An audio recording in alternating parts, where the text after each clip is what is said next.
Muchísimas bendiciones del Señor. Estamos en un nuevo episodio en este su espacio desde el patio, donde nuestra intención clara es que su mente sea renovada, la verdad presente de Cristo a usted le sea cada vez más revelada y usted pueda vivir como el Espíritu de Dios busca que usted viva, experimentando la vida en abundancia que Cristo prometió.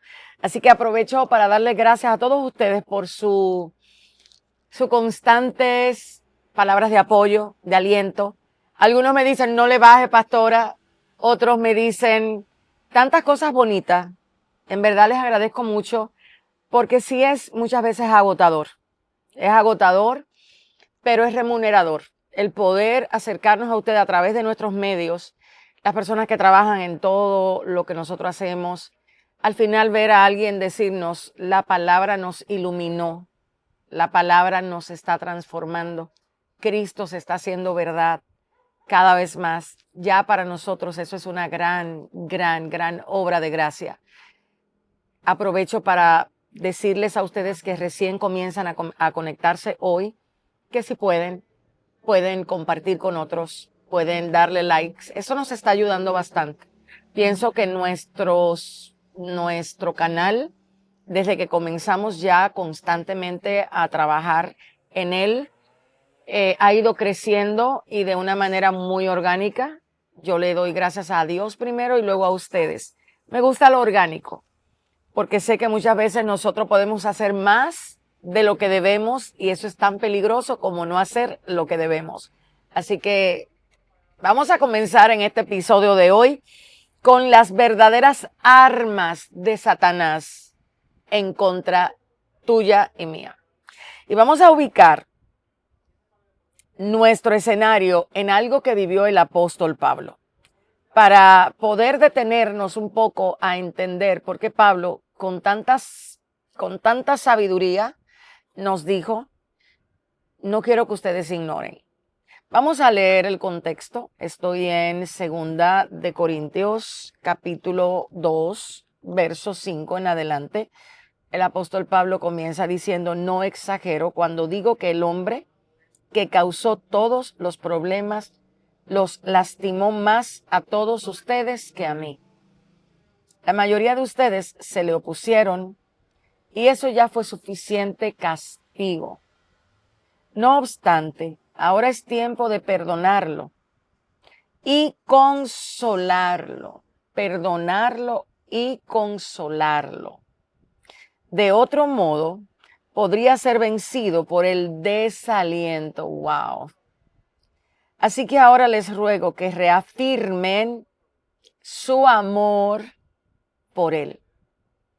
Les escribí como lo hice para probarlos y ver si cumplirían mis instrucciones al pie de la letra. ¡Wow! Si ustedes perdonan a este hombre, yo también lo perdono.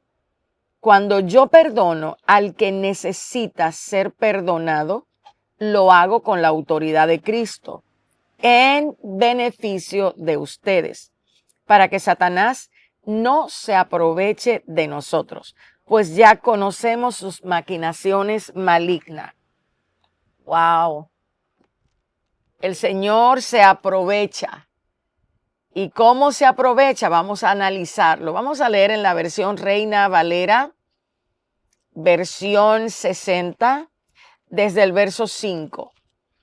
Pero si alguno me ha causado tristeza, no me la ha causado a mí solo, sino en cierto modo, por no exagerar, a todos vosotros. Le basta a tal persona esta reprensión, hecha por muchos. Así que, al contrario, vosotros más bien debéis perdonarles y consolarle. Ahí vuelve la letrita esta, este conector. Vosotros más bien debéis perdonarle y consolarle para que no sea consumido de demasiada tristeza. Por lo cual os ruego que confirméis no la fe, no la esperanza, no la buena voluntad, no los buenos deseos, tienes que confirmar el amor para con él, porque también para este fin os escribí, para tener la prueba de si vosotros sois obedientes en todo. Y al que vosotros perdonáis, yo también. Yo también lo perdono. Si algo he perdonado, por vosotros lo he hecho en presencia de Cristo para que Satanás no gane ventaja sobre nosotros, pues no ignoramos sus maquinaciones. ¡Wow! ¡Qué contexto! ¡Cuántos sentimientos! ¡Cuántas emociones! ¡Cuántas palabras que nos ayudan a entender la forma en que Satanás opera en el cuerpo llamado la iglesia! ¿Cuáles son sus armas? Aquí comenzamos a verla y vamos a hablar de unas cuantas. Vamos a hablar del arma del arma de la búsqueda de falta, del arma de la decepción, el arma de la justicia propia, el arma. Vamos a conocer unas cuantas armas, pero esta es la primera con la que nosotros vamos a, como dicen en mi país, a arrancar. Aquí hay una situación y lo que me llama la atención es que él puede ganar ventaja y puede no ganar ventaja si nosotros entendemos qué debemos hacer. Y el apóstol Pablo, el escenario a donde él dice que él quiere que nosotros actuemos de tal forma para que Satanás no gane ventaja sobre nosotros, es el escenario del perdón, es el escenario de la ofensa, es el escenario de perdonar y consolar, perdonar y consolar. Perdonar y consolar. ¡Wow! Cuando nosotros estamos acostumbrados a perdonar y a bye bye, no quiero nada contigo, no pienses que esto va a volver a ser igual, no quiero que entiendas que esto se va a resolver realmente y que vamos a hacer los de antes. No, estamos viviendo una de las peores etapas del cristianismo moderno, que es la hipocresía, donde decimos con la boca, Señor, yo quiero amarte, pero yo no estoy de acuerdo a sus principios, porque sus principios van a hacer que mi vieja naturaleza, mi viejo hombre, realmente se sienta muy molesto. Aquí yo veo que el apóstol Pablo está teniendo un contexto bien interesante. Él empieza a narrar las situaciones que había pasado en la iglesia de Corintios y situación que no me interesa tratar. Y te voy a explicar por qué. Me vas a decir, no, que el contexto, que esto. Es que nosotros a diario vivimos contextos donde nos molestamos con alguien, donde nos irritamos con alguien, donde no estoy de acuerdo cómo alguien actúa, donde su forma de hablar no me gusta, donde es muy mentiroso, es muy hablador, es esto, es aquello, es lo otro. Y no vamos dándonos cuenta cómo nosotros vamos actuando en base a lo que la persona hace y no en base a lo que somos. Debe de parar el momento, o sea, debe de detenerse la idea fatídica esa de que tú accionas de acuerdo a cómo te accionan. Ese cuentecito de una acción trae una reacción, no para los hijos de Dios. Para los hijos de Dios una acción trae una naturaleza nueva para manifestar a Cristo. Pero como no encaramos esto como debemos, no entendemos el poder que tiene realmente lidiar con el perdón como la palabra establece. Detectar qué tanto daño te es capaz de hacer este asunto. Porque que el perdón no es solamente decir, te perdono. No, es que hay una serie de pensamientos antes de que se dé la ofensa, que son los que yo quiero analizar hoy. Porque tarde o temprano, si eres hijo de Dios, vas a terminar perdonando. Pero ¿por qué te ofendiste? Esa es la primera pregunta. ¿Por qué te ofendiste? ¿Por qué hiciste alianza? Aquí yo estoy viendo que todo Corinto hizo alianza con Pablo. Y Pablo dijo, perdonen al ofensor, que yo también lo perdono. Pero eso pasa igual. Ese escenario no es el que yo quiero tratar. Yo de ahí saqué la escritura. Y algunos creativos van a decir, ¿en serio, pastor? ¿Y por qué no? Porque no te conviene lidiar con el perdón desde la óptica que quizás yo voy a tratarlo contigo. Porque muchos de tus argumentos probablemente justifican todas las acciones con las que tú has actuado, porque no lo estás analizando quizás desde la óptica que realmente el amor amerita. O sea, nosotros no entendemos que somos familias de Cristo, o sea, somos una familia, la familia de Dios, no porque actuamos bien, sino porque Cristo nos perdonó. O sea, nosotros somos viles y pecadores. Y se nos ha hecho creer, tenemos una malvada ilusión de lo ideal, de que nosotros debemos actuar de tal manera, hacemos tal manera, pero no es la realidad de nosotros hasta que no se va dando el proceso de santificación y vamos madurando. Por eso Pablo en la iglesia de Corintios tuvo que vivir muchas situaciones, porque fue a la iglesia donde Dios quiso dotarla del don, de los dones, pero también fue a la iglesia que le iba a hacer encaminar por la obra del amor y necesitaban aprender a vivir, a convivir, a perdonar, a pasar por alto, a tener comunión y a ver grandes pecados también. Y traer lo que veían a la realidad de lo que Cristo a cada uno de nosotros nos pide. Pero no queremos eso, porque queremos montarnos en la ola de, ay, yo te perdono, pero no olvido. No me gusta tu forma. No va de acuerdo a lo que yo pienso. Y vamos por ahí desarrollando una serie de conductas mentales o de pensamientos, no sé cómo decirlo, conductas mentales, donde nosotros todavía no entendemos lo que significa que yo soy cuerpo y pertenezco a un cuerpo y que ese cuerpo tiene muchas veces grandes desventajas en lo que Dios les perfecciona y otros también tienen grandes ventajas porque ya Dios los perfeccionó en el amor, ya Dios lo perfeccionó en la fe, ya Dios lo perfeccionó en la esperanza. Pero a mí me toca aprender a lidiar con el maduro y con el inmaduro, con el débil y con el fuerte, con el que sabe y con el que no sabe, con el que es trigo y también con el que está haciendo cizaña. Tengo yo que aprender. Porque mis acciones, cuando Dios me pregunte por ellas, nunca van a ser justificadas en base a lo que el otro hace, sino en base a quién yo soy, en base a quién eres. Tú eres hechura suya, creado en Cristo Jesús para buenas obras. Obras que ya Dios determinó de antemano que tú camines en ella. Y si tú eres hechura suya, la medida tuya es la del Señor Jesucristo.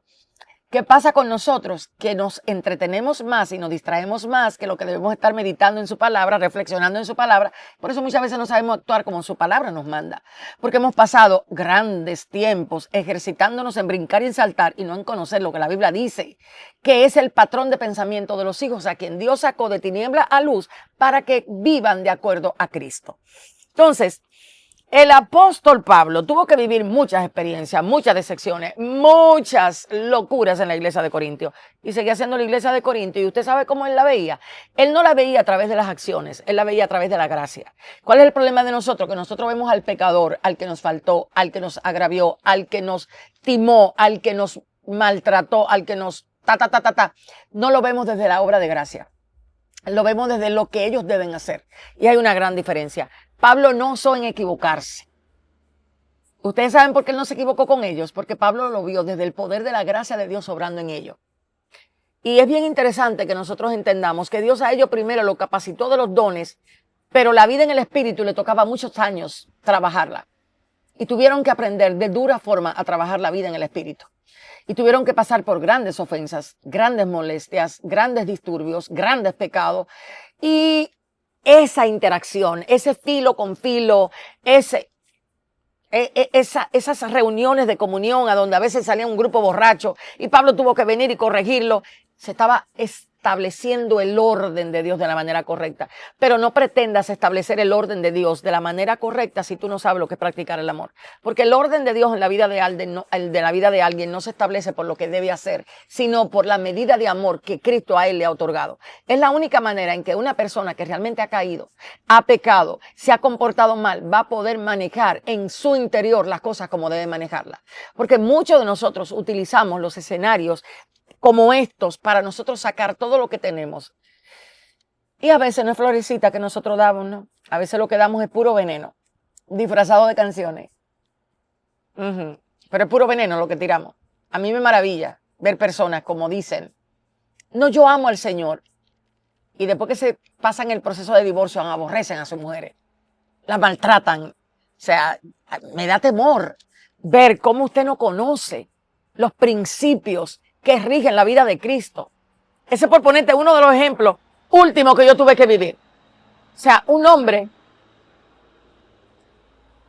que se llama de Dios no sabe genuinamente cómo el amor de Dios es capaz de llevarle a perdonar al que le agravió. Entonces, algo muy malo está pasando, que nosotros no sabemos el ABC de la vida en Cristo, que es justamente pasar por alto la ofensa, perdonar, pero estamos más entretenidos en haciendo contenido, cantando canciones, produciendo eventos, antes de evaluar si realmente yo estoy caminando desde la naturaleza de hijo que a mí se me ha otorgado. Entonces, hora de que nosotros comencemos a analizar. Pablo, vámonos con Pablo.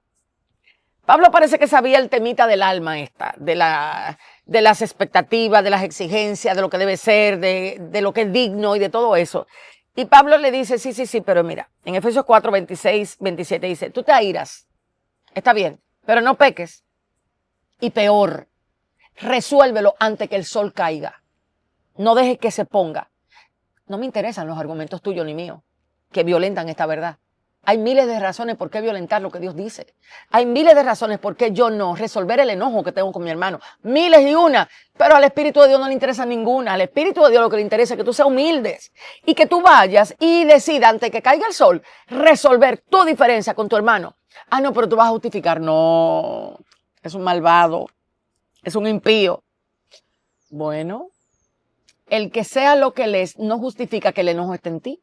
Es a ti que Dios te está mandando a ponerte en paz internamente con la persona. Pero estas verdades no las queremos porque son demasiado duras. Son demasiado confrontadoras. Ella habla muy fuerte, confronta mucho. ¿Sabes por qué? Porque hay infecciones tan serias en el cuerpo de Cristo que no resisten Tylenol, que hay que meter para adentro una buena dosis de antibiótico para que lo corrupto se vaya. Ese asunto de que la naturaleza del Hijo de Dios necesita ser encarado, no desde mi opinión, sino desde lo que Pablo dice. ¿Tú te vas a airar? Primero, yo te preguntaría, ¿por qué te airas? Es que nosotros necesitamos que las cosas estén en nuestro control, que las cosas se hagan a nuestra manera, que las cosas sean como yo pienso y como yo creo. Y en nombre de eso yo justifico el sentimiento hacia la persona. Si la persona actúa como yo esperaba, o como yo podía manejar, o como mi espiritualidad en ese momento me permitió. Si yo le reacciono desde el espíritu, bien, pero cuando no le reacciono desde el espíritu, porque no tengo todavía formado el pensamiento que puede manejar otros tipos de acciones. Porque esas que yo te mencioné se puede manejar, pero vámonos con las otras.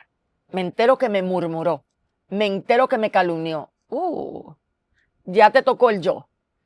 Tanto y tan profundo para tú reaccionar y volver a esa persona el centro de murmuración tuyo, porque tú no puedes controlar tu enojo, porque tú no puedes dominarte y la boca se te dispara y a todo el mundo le hablas lo que se te viene a la mente y tú estás creyendo que esa es la conducta correcta. No. ¿Cuántos días te toma a ti resolver el enojo que está en tu corazón? Un mes. Cuando te llegue el próximo periodo menstrual, si eres mujer y si eres hombre, ¿qué tiempo te toma? ¿Ustedes creen que Cristo está jugando con las emociones? Cristo no está jugando con las emociones. Lo que pasa es que las emociones nuestras son el verdadero termómetro para nosotros mostrar qué tan espirituales somos, qué tan maduros somos.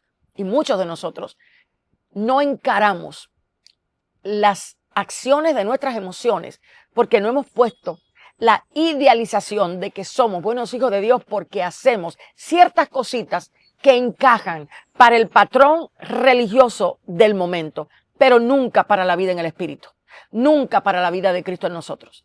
Y necesitamos volvernos personas capaces de manejar lo que sale de nuestro corazón a través de la verdad de Dios. Entonces es bien necesario que entiendas cómo Pablo, y en este episodio yo no voy a hablar de que es que mi enojo es justificado, ningún enojo es justificado, olvídese eso.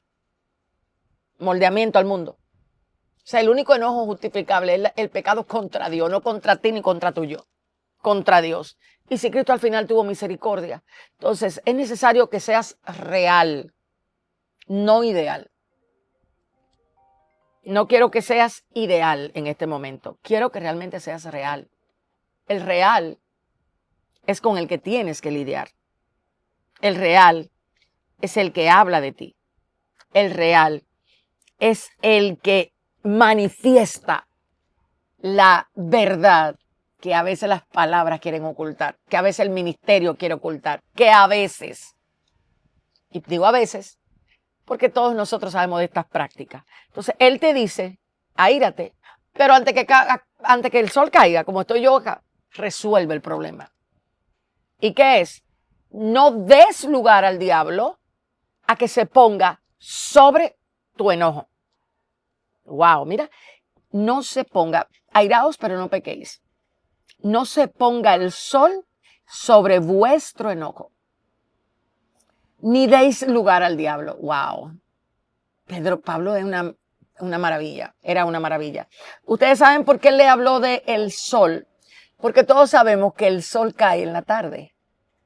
Es una clara forma de él decir, oye bien, esto tiene que tener tiempo y no te voy a dar más de 24 horas.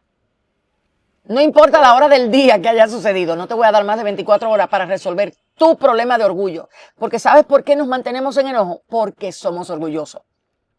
Esa es la única razón por la que el enojo se mantiene ahí. Y muchas veces puede ante los ojos de los hombres ser justificado. Pero no necesariamente debemos manejar eso así porque puede hacernos mucho daño espiritualmente. No estoy hablando de los casos graves. No, te estoy hablando de lo pequeñito. Porque ustedes a veces se ponen creativos realmente. Y van a decir, pero a mí me hicieron. ¿Qué te hicieron, corazón? Lo que te hicieron se comparan con lo que le hicieron a nuestro Señor y todavía decidió mantenerse en la verdad que Él había asumido de morir por ti, aunque tú fueras, hicieras y te comportaras de la forma en que muchas veces lo hace, al igual que yo. Jesús no dejó que la realidad de las acciones de una naturaleza caída le impidiera a Él establecer que Él vivía por lo que su padre había dicho, no por lo que sus emociones decían. Y que tenemos hoy día un grupo muy grande de cristianos que viven por lo que sus emociones dicen y no por lo que la palabra de Dios dice. Entonces eso como que hay que reajustarlo. Eso como que hay que ponerlo en el orden que tiene que ir. Porque es necesario que usted lidie con su yo y lo siente y le haga saber, ¿y quién tú te crees que eres para durar enojado después que cae el sol? Si la palabra te dice que resuelva tu lío antes de que el sol caiga. Dígame, ¿qué le parece? Entonces, ¿qué necesitamos entender cuando vamos a lidiar con este asunto? Necesitamos una claridad de lo que yo siento, del por qué lo siento y si esto es justificable. ¿A la luz de quién? De la palabra. No de ti, ni de los pensamientos de los que están alrededor tuyo, que probablemente, si no están vestidos y revestidos de la verdad, van a hacer alianza contigo porque se van a sentir dolidos por cómo tú te sientes. Entonces, cuando estamos hablando de ofensa, estamos hablando de un cáncer. Cuando estamos hablando del pensamiento que precede a la ofensa, ojo, recuerda que eso fue lo que te dije al principio. Yo no he entrado todavía al perdón. ¿Por qué? Porque yo estoy viendo el escenario en donde se da este asunto. O sea, ¿qué es lo que hace que en nuestro corazón pueda durar un año una ofensa?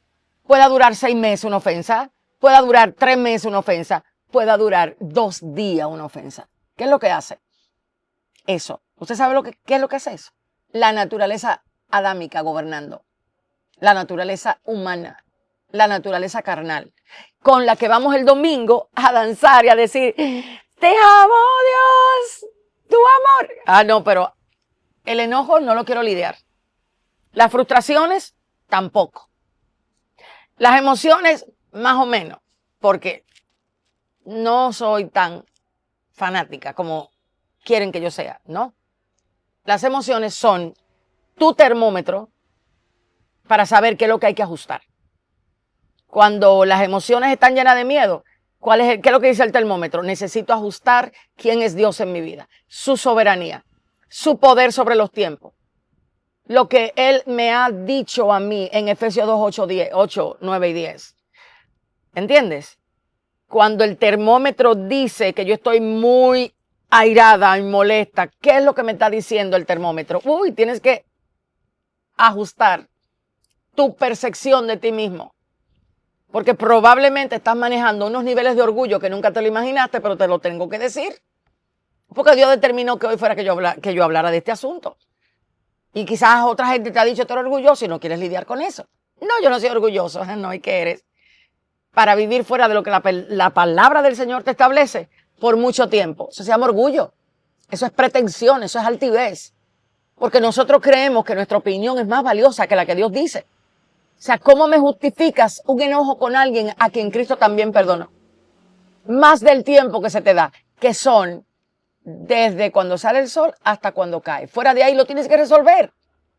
Y me vas a decir, ay, la vida no es tan fácil o tan simple como esa. No, no lo es. ¿Sabes por qué? Porque no es por la verdad de Cristo que estamos aprendiendo a vivir. Estamos aprendiendo a vivir entretenidos con muchas verdades espirituales, pero no verdades bíblicas espirituales.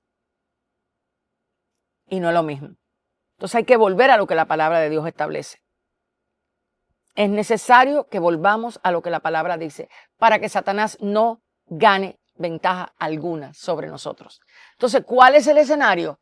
Un pensamiento no reajustado a las instrucciones que la palabra te da para mantenerte primero bajo sometimiento. ¿A quién? A Dios.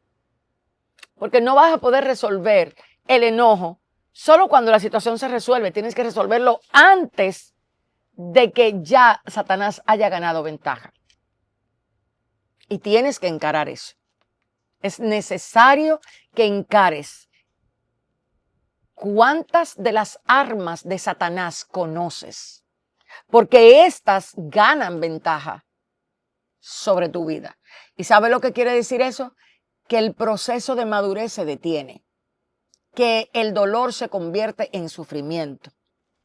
Que la fe se vuelve en una fe en lo natural. De ser una fe espiritual, contamina lo que está dentro, la naturalizas, la argumentas, generas argumentos y cuando vienes a ver, ya tu fe no está en lo que la palabra dice, sino en lo que tú te creíste en medio del proceso, a donde a ti se te está en este momento pidiendo que Satanás no gane ventaja sobre ti. ¿Cuáles son las acciones en tu propia vida con las que Satanás puede realmente ganar ventaja? ¿Cuáles son? Yo te mencioné un escenario, el del enojo. En este escenario bíblico de 2 de Corintios, capítulo 2, del 5 al 12, vemos un escenario congregacional. El grupo entero estaba en contra de la persona que había pecado. Ahí se había armado una y Pablo tuvo que decirle, óigame, este asunto no lo vamos a resolver con palabras. Aquí hay dos cosas que hacer. Aquí hay que perdonar y consolar. Párate ahí. Ajá. No me venga con el cuentecito, sí está bien, yo lo voy a perdonar. Dios te manda a ejercitarte en el consuelo, en la consolación. ¿Y usted sabe por qué? Porque nosotros creemos que a Dios lo podemos engañar con las palabras que le decimos. No, Dios está lidiando ¿con quién? O sea, Dios dejó su palabra para que nosotros lidiáramos con nosotros. Nos dejó sus herramientas, nos dejó su poder a través de la gracia, nos dejó su palabra como herramienta principal de enderezar lo que está dentro de mí. Entonces es necesario que lo puedas comprender. Tienes que comprender esto porque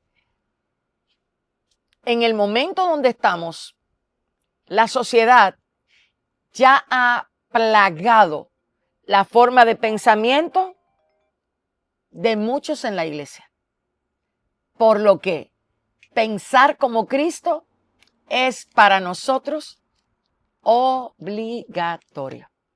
Dime en los comentarios si tú le has prestado atención a esas armas que yo te mencioné. Te las repito. Justicia propia, la meritocracia, la búsqueda de falta, el orgullo, la altivez, la falta de perdón, el enojo y la frustración constante. Dime en los comentarios si tú tienes que lidiar con esas señoras y si han ganado mucha ventaja en tu vida. Y no te vayas sin compartirle a otro acerca de la enseñanza del día de hoy. Sí edificó tu vida. Creo que hoy hablé un poquito fuerte acerca de la actitud que tenemos que tener con esas áreas emocionales que tenemos que saber cómo manejarlas en el tiempo adecuado antes de que se vuelva cáncer en nuestra vida. En la próxima nos vemos con justicia propia y meritocracia. Pienso que esas dos nos hacen mucho daño y necesitamos encararla sí o sí. Dios guarde y Dios bendiga tu vida.